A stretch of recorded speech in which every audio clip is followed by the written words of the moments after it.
Bu esa mani kichkina jajicha o'g'limni Ispaniyasi. Opa. Da. Bu yerda uni Sanuzova. O'ziniki? Da.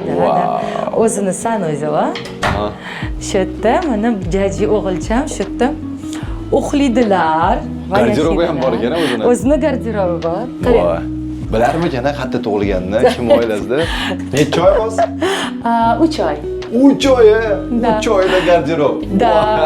Bu ham sezonniy kiyimlar, unga to'g'ri keladigan kiyimlar. 3 oyda mana Nike bor ekan o'sha. Gapi brendoviy kiyimlarni Emporio Armani'da kiyar ekan. Qo'y. Albatta bu yerda ham kiyimlar juda ham ko'p. Oho. Bular esa plyonkalari hammasi. Uzoq turgan farzand hech nima ayarmaydi. Отдельный xona ya'ni bitta farzandim xonasi uchun o'ynaydigan. Mana shu yerda farzandim bilan shug'ullanishadi. Shu yerga esa massajist keladi, massaj oladi farzandim. Polностью men kitoblar olib berganman, chunki men ko'proq farzandimga kitob o'qitaylar deyman. Multiklar ko'rsatmasdan televizorda albatta mana shunaqa kitoblarni o'qib, gaplashinglar ko'proq, kitoblarga mehr muhabbati uyg'onish kerak deb o'g'limga gap yo'q,